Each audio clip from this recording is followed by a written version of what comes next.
2026 sees me travel the length and breadth of England to run a marathon per week in each of its 39 historic counties. Why? To raise funds for Tommy's, the charity that does incredible work to try to end the heartbreak of baby loss. I will be joined each week by someone who has their own story of loss, their own rollercoaster journey, their own reason to be there.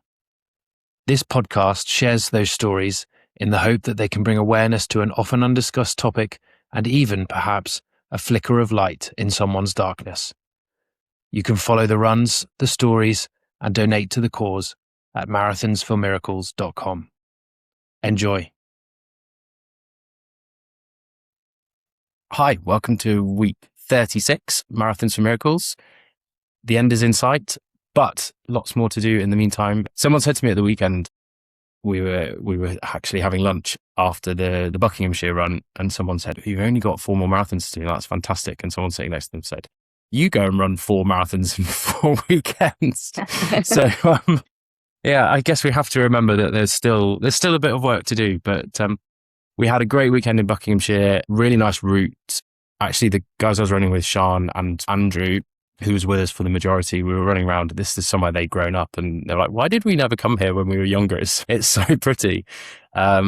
Out into the edge of the Chilterns, I guess. Lots of wildlife, very up and down, which was a challenge initially for the first half. I was definitely feeling the after effects of the Westmoreland leg and all the climbing that we did in the lakes the week before. My legs didn't want to be there on Saturday, but nonetheless, got it done. And yeah, really, really great crew, great support as ever. So thank you, Team Buckinghamshire. Another success. And this week, we're not going far, just across the river, really, into Berkshire. And we're joined by Lauren, who is also an Andrew connection. He'll be very pleased to be getting more airtime this week. Thanks, Lauren, as ever, for being involved in the challenge, and welcome to the podcast. Thanks for having me. So, Lauren, we'll get straight in and, as ever, ask what it is that led you to being involved with Marathons for Miracles as a challenge and Tommy's and their. Sure. Yeah. So I heard about Marathons for Miracles, obviously, as you just said, via Andrew, who is one of my very good friend's brothers. And I've known him for a while. And he mentioned that you were doing the challenge, and he knew about some of the issues that I'd gone through with trying to have my 2 girls. My interest was definitely piqued because I guess ever since, I have 2 beautiful, amazing girls now. They're 4 and 1, but it was an incredibly hard challenge to have them. And so I guess I'd always wanted to do something after we'd kind of gotten through it, out the other side of it. I wanted to do something to support Tommy's and the cause generally, because it's very close to my heart. So yeah, my story, I guess, on that front is that we started trying for a baby in 2021, I think. Our wedding actually got COVIDed and it got cancelled. We were supposed to get married in 2020. So I had this kind of neat plan. We'd get married, we'd start trying to have a family. Anyway, all of that went to pot because of COVID. So we decided to start trying. Got pregnant relatively quickly. We were very lucky. And we sadly lost that pregnancy relatively early on. I think at the time, obviously, it was really hard. We were in lockdown. It was that winter lockdown of early 2021. I remember it. It was pretty bleak anyway. Yeah. It was the lockdown that felt like it was never going to end. So that didn't help. So I lost that pregnancy. It was pretty hard. Quite a few of my friends at the time were also kind of going through a similar thing in terms of trying to have a baby. I think a couple of weeks after I lost that pregnancy, I had 4 pregnancy announcements in one weekend from various different friends. Obviously, they didn't know what had been going on with me. And, I didn't expect people not to announce their pregnancies, but it was pretty hard. Yeah. I guess we kind of thought, we'll try again. It's bad luck, 1 in 4, just try and kind of get on with it. Managed to conceive again relatively quickly, a couple of months later. I think we just presumed, well, this will be it now because we've had our miscarriage. Unfortunately, we also lost that pregnancy after a few weeks of back and forth going into hospital with various kind of bleeding related issues. They were monitoring me quite closely. And then we had that kind of one horrible appointment where they said, "I'm really sorry, we can't see a heartbeat anymore." I actually had like a lot of complications after that loss. I ended up having to have kind of surgical removal, and then I had a lot of, I ended up having retained tissue. We actually got married in the May of 2021. So it was 5 weeks. I thought I was going to be pregnant for the wedding. We were having our kind of small 30-person wedding. Obviously wasn't, but I was kind of still going through it because I had this retained tissue, which they were like, oh, it will just come out naturally. You don't need to. And I was a bit like, well, I'm getting married in 5 weeks. And then literally the day before the wedding, I was in Liverpool Street. We were going to get our COVID test to go on our honeymoon the kind of day after. And I just started bleeding absolutely everywhere. I was wearing a black dress with white spots and it was all coming through. So that slightly put a dampener on the wedding. I mean, we still had a lovely day, and I always think, well, that happened the day before. Anyway, it turned out that wasn't the retained tissue. That was just like some of it. And I ended up having to have 3 more procedures, loads of tests. We ended up going to see a private consultant, and we basically like couldn't try again until quite a few months later. When we did try again, I was on quite a bit of medication. We very fortunately had a successful pregnancy. I had my daughter Isabella in May of 2022, which was amazing.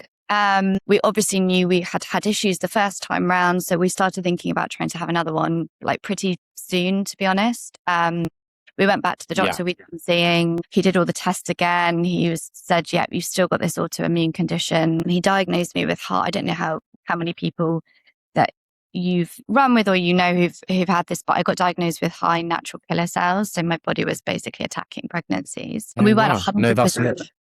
Have you not heard that? No. That's not one. Yeah, so his theory was, my body was, so when you ran some tests, it was like your immune system's basically going into overdrive and attacking pregnancies. So it was sort of, it looked kind of like slightly elevated before we had Isabella. So I was on a kind of relatively low level of all this medication. Anyway, coming back to it, he did all the tests again. He was like, actually, things look like they've gotten worse. So I was all this medication. We kind of felt like, well, we've prepared now. We know what we're dealing with. We've already had 2 miscarriages. We're just going to have a second child, and we're not going to have to go through any of that again because we've had a hard time. And unfortunately, we were very, very wrong there. We ended up losing 4 pregnancies across, actually can't remember the timing now. It was probably about a year and a half.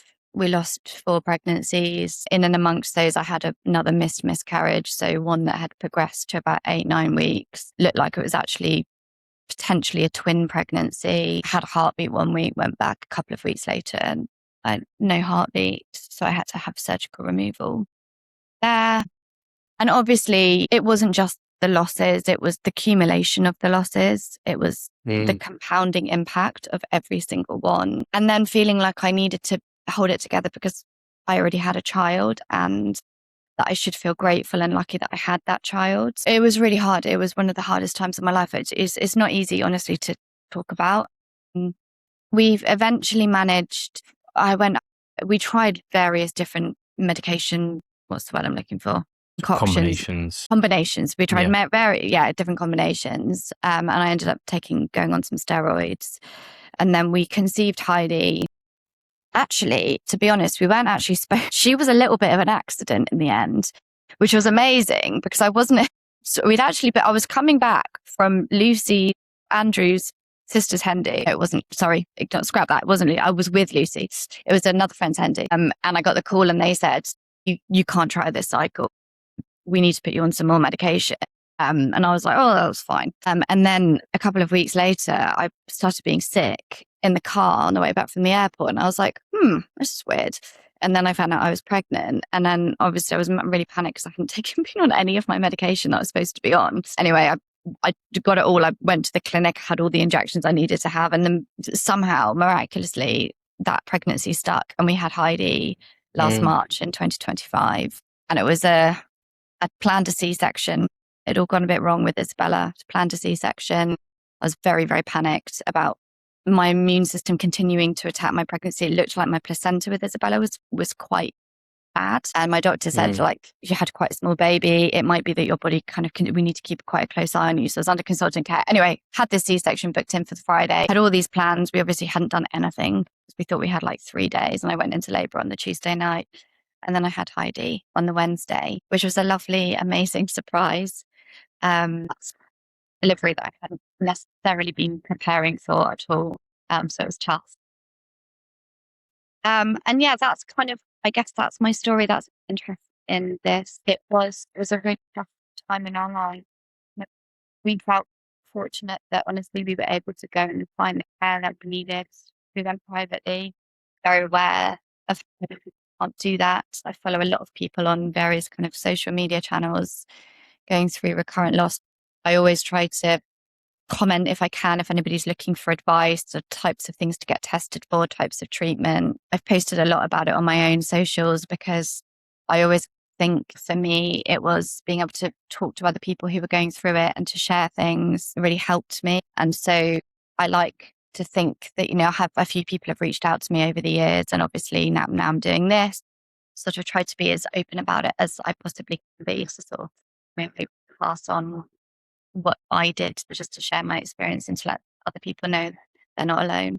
I always have to take a deep breath at this point, but I think today's is perhaps a deeper one than some. That's such an ordeal, Lauren, and I'm so sorry for you and your husband. But that's what it took, and that's what it needed. I think it just goes to reinforce what we speak about a lot of just how difficult it is bringing children into this world, and anyone who's prepared to do it, even if they have a straightforward process, I think is a hero. I think parents are brilliant. But certainly you guys to persevere through well, what's 4 or 5 very difficult years is incredible. And as you say, they're not easy times to go through. They're even less easy to sort of look back on and talk about. And so I'm continually sort of humbled on this challenge that people will sit down and talk to me about them. But hopefully it is with the, as you said at the end there, with the aim of putting some of this stuff out into the world, and hopefully it'll help other people. But yeah, thanks so much for sort of going back there and going through it all with us. I'm really, really grateful. I said, when I take my notes, I tend to sort of, if I'm writing stuff down, I put a square around stuff when I think that's a good thing to go back to. And there's a square on every line on my page. I think the most obvious place to start is how did you find the strength to keep going through all of this? Because I know, as you say, when you've got one, you had 2 losses before Isabella. Yeah. When you've then got one, you start to get the comments of, you've already got one, like, be grateful for the one that you've got. That's very familiar things that we hear. Having lost 2, even deciding to go again for a second one, but then also to carry on that journey afterwards. How did you do it? I remember a friend saying to me, we were walking, I can't remember what loss number it was. It might have been maybe 2 after Bella. I'd had 4 in total. And I remember her saying, how long are you going to keep doing this for? Do you have an end point here? And I remember that question really hitting me hard because I didn't even consider stopping, honestly. At that point, we were just so determined that we were going to have a second child. I think, honestly, by the time it got to the 4th loss after Belle's, I actually started to have therapy. I had a bit of a breakdown. I think it's probably not that surprising, but I think when you say the thing about people say, you've got one, be grateful. Most of that was me telling that to myself. And I think I wouldn't let myself grieve the losses because I was so determined to just try to feel grateful for this gorgeous, sweet toddler that I had. And because it wasn't easy to have her either. And I started to have some therapy because I had a bit of a breakdown. I just ended up, but I was sort of I think I was probably having like little panic attacks. I remember being at my desk one morning and I just started sobbing. And like, it wasn't like anything had nothing had really triggered it. I just think it caught up with me. I think that all the trauma that I tried to kind of push down. And so I reached out. I started having some therapy, and actually what we were talking about in therapy was like me trying to actually just come to terms with just having one child. So it was grieving the losses and like creating space for that because I needed to do that. And I hadn't done that. And I think me and my husband weren't talking about it that much because we were probably both trying to just get on with it, move forward, keep going. But then I also started to be like, right, look, this might not happen. And how much can you put yourself through this? And so I started to try and come to terms with just having one because I felt like that was going to help me. I didn't really think we would stop, to be honest. I'm a very determined person. I think that having had Bella, like that gave me a lot of strength, having her, in all honesty. And I didn't want to lose myself in it. But, you know, I think looking back on it, I probably could have afforded myself a little bit more grace in some of the grieving. Yeah. I guess as well, like you say, because you'd had a couple of losses before Bella, in one way you can look at that and go, you know, this is difficult, why put yourself through it? But in other ways you go, okay, well, we did this before and we got to where we wanted to get to in the end. So you've sort of seen that process through once, I guess. Yeah. So gives you that hope that you can, why can't you do it again? Yeah, I think people kept saying, well, your body's done it once. And I just thought, well, yeah, but I started to lose a bit of hope, to be honest. Towards the end, I started to lose hope that it was going to happen again. We actually had this, we went on this walk on Father's Day. I remember it must have been 2024. My sister-in-law told me she was pregnant with their second, and it was a bit of a surprise, I think. Well, it was a surprise. I was so shocked by it because I wasn't expecting it, because they'd not long had their first. And I think all this unprocessed trauma came out and I lost it. I absolutely lost it. We were in the middle of Cookham, walking along the moor, and I just started bawling. Obviously, that is not the reaction I think you probably expect when you're pregnant. But she knew what we were going through. So I think she wanted to tell me. She was 16 weeks. I hadn't wanted to say anything to us. But, you know, it was getting to the point where they really did need to tell the family. And I felt awful about it. But, it wasn't a good day. But I remember getting home and just being like, right, I'm going to book therapy in tomorrow. We're just going to have to keep going. And that was actually the cycle we conceived Heidi on. Funnily enough. Oh, there we go. Yeah. It really stood out when you said that Heidi was almost a bit of an accident in the end. Yeah. It's so common that people say that. People who have had 3 failed IVF cycles and then conceive naturally just off the back of it. Amy and I, after our miscarriage, had a couple of months of like really sort of neurotics, perhaps a bit strong, but Amy was like, right, we're trying now. This is, you know, I'm ovulated, The regimen. And then we had a month where I just, exactly. And then we did that for a couple of months and then had a month where I was like, look, this is too much. You know, we're still reasonably young. We've got plenty of time. Let's just give ourselves some space. And that was the month we conceived. Yeah. And I know there's all of these medical investigations and tests and medication and everything.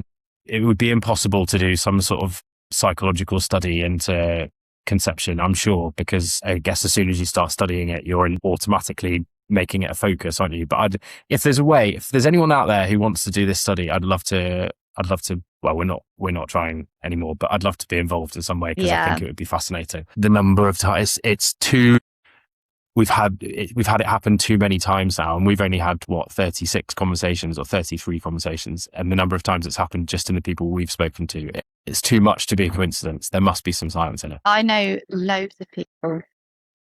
Same, just and it's like it's the most amazing. I'm always so chuffed when I get that message from somebody who I know had obviously when they've had their journey and then they've got their baby through their millions of rounds of IVF. I know a few people have had 4 or 5 rounds of IVF, and then they just have this surprise second baby like way earlier than they think they're going to have it. And it's amazing for them to have that experience of finding out they're pregnant when they least expect it. I just think like what a joy that is, what a gift.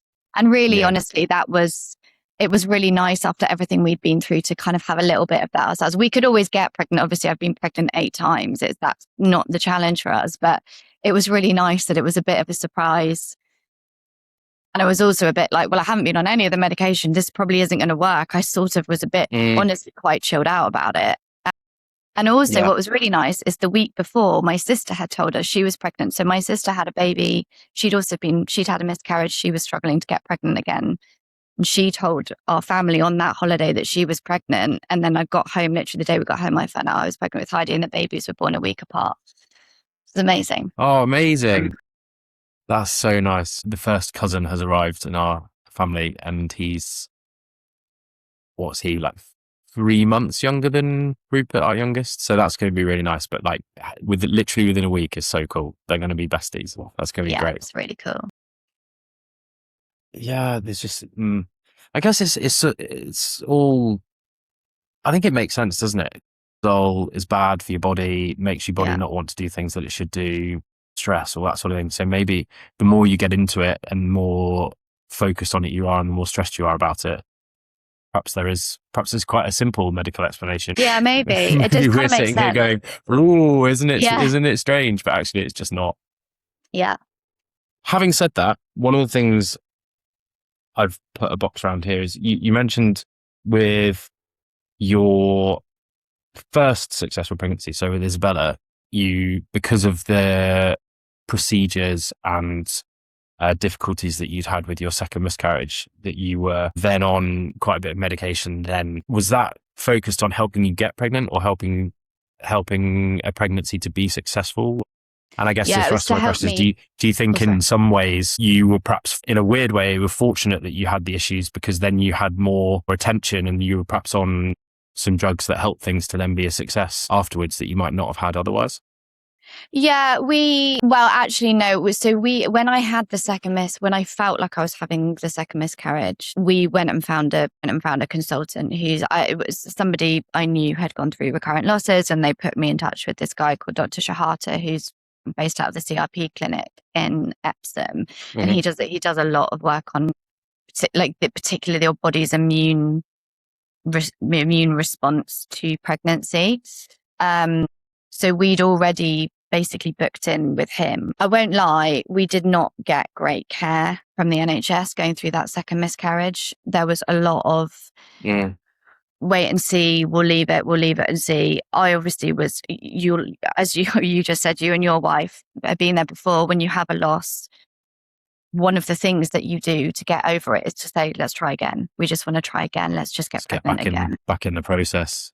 And one of the most frustrating things about it, that particular loss for me, was just the not being able to get back to that point in any kind of speed, because I was having all these issues. And then my consultant actually, I had a scan with the NHS and I had it on the same day that I had a meeting, my first appointment with him, and I got completely different advice. And he was like, you cannot leave this tissue in there any longer, because they were kind of advocating, leave it a bit, we'll book you in. It's not their fault, it's resource. They couldn't book me in for another kind of 5-6 weeks to get it removed. So I was thinking, well, this miscarriage happened like quite a long time ago now. Like, I've had tissue from a pregnancy retained in my body now already for like 10 weeks, and you're asking me to wait another 6 more. So he actually, and I was very fortunate, I got it covered on my work medical insurance. I don't know if lots of people know this, but you obviously don't get fertility treatment covered on your private medical, but you do get miscarriage, certain procedures and stuff. So I actually had a lot of procedures on that. And then I went through this I went to this amazing guy, and then he was like, I'll do the procedure. You can't try again because there's probably going to be some scarring. And I was like, oh, I'm going to have to wait again. But actually there was scarring. So then I had to go and have a third. So at this point, it was my 4th procedure. But I actually think had I gone through the NHS, they wouldn't have checked for scarring. I had scarring right over the opening of my fallopian tube. So I wouldn't have been able to get pregnant. So I was extremely fortunate. And that is, again, why I feel so strongly about better care and support for people going through pregnancy loss. So and I guess throughout some of that, that was when we also started going down the different drugs route. But that was more of a kind of, right, I'm not waiting for the third. I'm not waiting to have a third one before I can get treatment. Yeah. So I guess you obviously went down the private route through your insurance, and that led to the diagnosis of the pillar cells, or are they referred to as NK cells? Yes, they are. Yeah. That sort of diagnosis then came through that route, did it? Yes, exactly. Yeah. Was that sort of deemed to have been the issue for you most likely throughout all of your losses? Pretty much. Yeah. And how did you find that? Because lots of people you speak with who go through recurrent loss, and we speak a lot about the 3 miscarriage rule and all sort of thing. A lot of people don't get an answer. And even when you get to the 3rd miscarriage point and you can have those investigations, there's still a lot of fluff within the outcomes of those. You don't necessarily get this is what's wrong. No. You seemingly did get that. Do you think that was helpful for you to sort of know you can sort of look it in the eyes almost and know what you're dealing with, and that you've got something to find a solution to? Or was it more daunting to know that you had this autoimmune condition that was really working against you? No, I definitely was glad that I knew, because look, they'll always say, and I'm sure, most people who've been through more than one loss, they'll always say, well, it can just happen. It's not that uncommon. But when it starts to really add up, it's not normal. I don't know anybody who's had as many miscarriages as I have. You do want a reason. And even when you have 2, this whole you need to have 3 thing, oh, it can just happen. No, actually, for a lot of people, there is a reason why they've had 1 miscarriage or 2 miscarriages. I think looking it in the eye, knowing what it is, for me, well, it really helped, because you want to know that there's a solution. Yeah. Being left in limbo is one of the worst bits about miscarriage, I think. It's just this, well, we don't know. It happens. Better luck next time. Yeah. Which is obviously a situation that Tommies are trying to avoid. They've recently pioneered their graded model of care for miscarriage, which is sort of trying to fight against that 3 miscarriage rule. And that's obviously just one of a whole number of things that Tommies do to help in this space. So if you're listening and would like to support that and support us in our fundraising efforts, do visit marathonsformiracles.com and click on the big pink donate now button. And it's, the work that Tommies do is researching into all of these factors, whether it's science related or just care related. They're great at what they do. So please help them along. I find it hard to believe that you had as many losses as you did and didn't encounter Tommies at some point along the way. Did you have any sort of interactions with Tommies through those 4 years?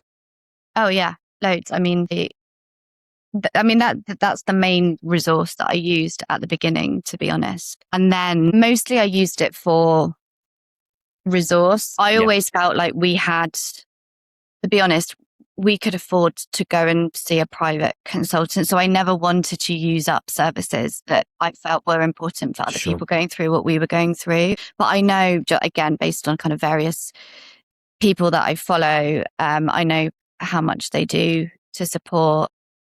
And I just think what they're doing is so, so vital. I can't imagine being in the position that I was in and not being able to have the help that we had. And ultimately, we were fortunate. I know we will sound very unfortunate because we had so many losses, but we were fortunate because we could go and find the care we needed. And then the other resource I used a lot was also the Worst Girl Gang. Yeah. Who are, they've been mentioned a number of times this year as well. It's a lifeline. I think Amy has sent her book to at least 5 people that we've spoken to this year, as well as other friends who aren't involved in the challenge who've had similar issues. They're brilliant. Bex was due to run Sussex with us and had to drop out, but they've been really supportive throughout. Yeah, there's lots of great resources out there. And you alluded to it earlier, Lauren, sort of said that you follow a lot of people online, various accounts, and people advocating for various things through social media. Music to my ears in some way, because that's sort of the aim of this podcast. And what we're trying to do is to, not just raise some money, but also to provide a resource of some sort for people to listen to and refer back to. But that's obviously something that you found valuable over the years. Invaluable. There is nothing that helped me more genuinely than feeling connected to other people who are going through what I was going through. It's so lonely when you're going through miscarriage, any miscarriage, whether it's your first or your 6th. You feel being told how common it is, it's 1 in 4, doesn't help at all, to be honest. it doesn't feel, it's so overwhelming to you.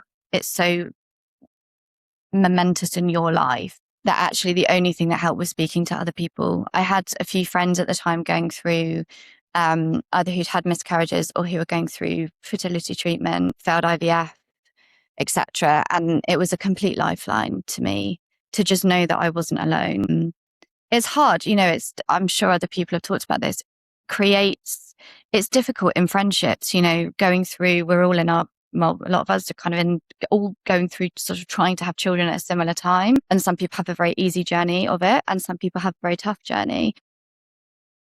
And so, I joined various groups. I spoke to a few people. I still get people message me now on Facebook off the back of things that I'd posted about the investigations that I was having and the treatment. I post a lot about my experience on my Instagram account, and I get a lot of people reaching out about like friends or colleagues or family members. And could I give any advice, or what did I get tested, etc. I just think there's nothing that helps more than knowing you're not alone.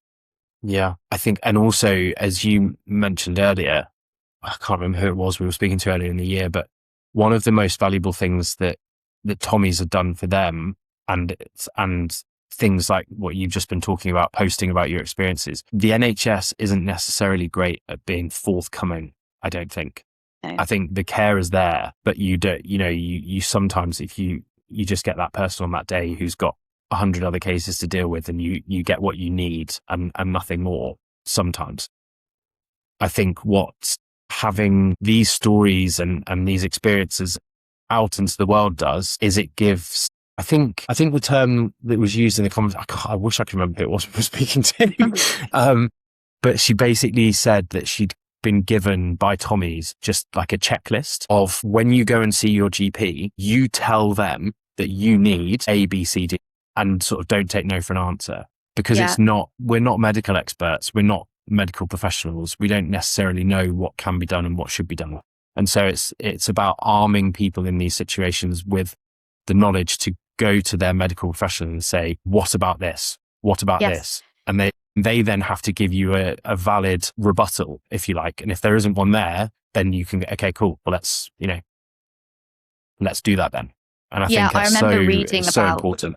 But I remember reading Tommy's article of a study that they'd done on the use of progesterone. And I remember thinking, it's a few people who go through miscarriage, it will be because of lack of progesterone. But like, why wouldn't they just give progesterone to every woman who's had one miscarriage? Why wouldn't they just do? And I remember feeling then like, right, I need to make sure I'm getting progesterone. And to your point, there are certain things that you can push a healthcare professional on. And lots of people in the community share, these are the initial tests. Nothing's going to really help. They'll probably give you progesterone. They might try you an aspirin. Probably initially your test will come back as like, well, we can't really find anything wrong. It's only when you like really push on certain doors where I think lots of people start to get answers. And especially in the more kind of niche cases like mine. So as I say, really valuable communities are out there, and hopefully if we've gone a little way to create another one, great. But when this challenge is by no means the be all and end all in this space, and there's lots of fantastic resources out there and people sharing their stories. So whether it's on a practical level or just on an emotional level, as you say, finding someone that you could connect to who'd gone through similar, I think it's the best. Personal experience is the most valuable, I think, in these sorts of things. I agree. You mentioned that you've sort of given advice online and people have reached out off the back of it.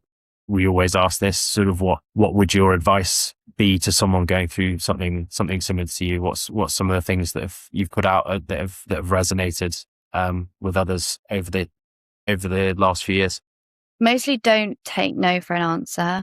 Push. Get every single test you can possibly get done. At the very least, take progesterone, take aspirin. One of the best things I did was get it's called a high fossy, which is where, it's not very nice, but they squirt water or saline into your womb, and then they just check that there's nothing kind of like obstructing. If you've had one miscarriage or more, likely retains tissue or scarring, it's always worth getting that checked. I also would look into reproductive immunology. It's a really interesting area. The clinic I went to is the CRP clinic. They offer appointments to NHS and private patients. And they will just look at you're kind of different, but there's several clinics that are doing the same thing. But it's a really interesting area, and it might not be one that your GP or even your kind of hospital consultant would necessarily like look at as a first port of call. But I know of quite a few people who've ended up kind of taking steroids at the same, which is one of the things that they treat you for if you've had recurrent miscarriage and they think it's an immune issue. Lots of failed rounds of IVF, and then they've ended up taking steroids, and then that's been the thing that's worked. So I like always say, look into that, get armed with knowledge. And also, if anybody wants to reach out, I'm Lozfish on Instagram. So LOZZ fish, not a classic Instagram handle. And my DMs are always open. I'm always happy to share my experience. I think you said it there. It's knowledge, isn't it? That's the thing that so many people don't have. That just, it really is so powerful when you're going through this, and you're in a pretty dark place at the time as well, and you're not necessarily firing on all cylinders. But if you can, find the right people to help you through it, and just arm yourself with as much information as possible, it's as you say, invaluable. Getting to where you want to get to. So it brings us on to the run on Saturday. Where are we going? It's your part of the world. Where are we running from and to? We are running in beautiful Berkshire. I think you've incorporated lots of river in the run, which is amazing. So starting in Henley, going through Marlow and Maidenhead. Then back across country, aren't we? Yeah. And I think, we've got a selection of people joining, one of whom is my dog, Roger, who we've been trying to get. Did you know that Andrew's got a dog called Roger? Yeah. Yeah. The Rogers have met. They've met. Have they? Yeah. Excellent. What a moment in time. Yeah. Selfishly, I've mentioned on the podcast before, I used to be a rower. I love running by water in general. There's something really peaceful about running by water, whether it's the sea or a lake or a canal or a river. I like being by the water. Yeah, when we were heading to Berkshire, if there was a way we could work it, I wanted to go back to Henley because I've raced there a bit when I was younger. So it had to be done. And I saw it was within reach of Maidenhead, which is pretty much where you guys are based, I think, isn't it? Yeah. And the good thing about rivers is that it's flat. Correct. There's one fairly aggressive hill is it Cookham? Yeah. Have I got that wrong? Yeah, Cookham's hilly. I saw it and I was talking to a friend of mine, Cameron, and he was like, I know that hill. That is a big hill. So we've just sort of come away from the river very briefly, but we get a fairly aggressive hill. But overall, I think it's a fairly friendly course. But yeah, really nice part of the world. It sounds like you've got a good team together. And it's going to be a bit of a team effort because how's this just sort of carries on the conversation, I guess, but how's training gone? I'm absolutely terrible. I thought I'd start it a year ago, or however, never the point that we first talked about this. And I thought, right, I'm going to get back into it. I think I mentioned Heidi ended up being a surprise vaginal delivery rather than a C-section, which was amazing because it's kind of actually what I wanted. I hadn't really prepared for it at all. Not that I don't know whether that impacted or not, but I've had a lot of issues. First of all, I had a lot of issues with my pelvic floor, so they said I couldn't run, I couldn't have any impact. So I thought, that's fine. I'll just sort that out. I was going to a physio about that. Start running in January. Then I started having loads of issues with my right leg. Again, saw someone about that, which was like, I basically think like your just hip has changed slightly position after birth. Honestly, like even my feet are different. I don't know if you know, women's feet grow in pregnancy. It's like I don't fit into a lot of my pre-pregnancy. Really? Now. Yeah. I noticed it last summer when I went to put my Birkenstocks on. They like mold to your feet. And I was like, these are weird. These aren't mine. Yeah. My friend must have gone home with mine. And I realized they were mine. It's just that my feet had completely changed. So I've had issues with my feet alignment, my hips. Basically every time I run, it really hurts my legs. So I've been running like pretty short distances. I've been trying to keep as fit as possible. It just hasn't gone well at all, which is, and honestly, I like being able to run. I like being able to run a short distance, going out with the dog. I didn't want to jeopardize that. So that's why I've roped in several other people to kind of do it as a bit of a relay so that I'm still taking part, but it just hasn't quite been the effort I was hoping it would be. No. And I think that's like the fact that you're still going to be involved in some capacity is great.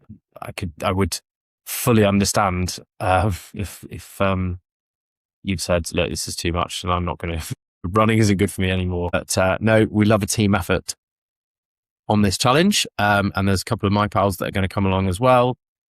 So yeah, we were talking just before we started recording. There's a chance that it might actually rain on Saturday, which it's pretty is cool. just, what a thought. What a beautiful thought that is. After the last couple of months that we've had, but we shan't get too excited. The forecast is likely to change and it'll be 30 degrees again by the time we get to Saturday, but we can hope for the best. We can hope and pray, and my poor dog needs it to rain. He's so big and black and furry. He won't cope with it. He'll be keeping his company. Yeah. Yeah, no. And we may have, I won't say too much, but we may have a very special guest joining us this weekend. We'll confirm more on socials as the week goes on. But yeah, watch this space. If anyone's around in the Henley, Maidenhead area, Marlow over the weekend and wants to come and run with us for a bit, or just come and cheer us on, eat's always welcome, snacks, anything. But I eat most things as I'm going.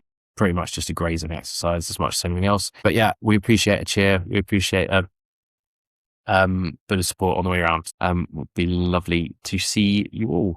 Lauren, thank you so much for today. As I said earlier on, I know it's not as easy to revisit these things once you sort of feel like you've perhaps put them behind you a little bit. But say the point of this challenge, I guess, is that we are revisiting those things in the hope that it'll help others. And yeah, I'm every week very grateful for people coming on and speaking about them. So thank you so much. You're so welcome. And yeah, we'll look forward to seeing you on Saturday. Great. Looking forward to it. Thanks so much, Olly. Thanks, Lauren.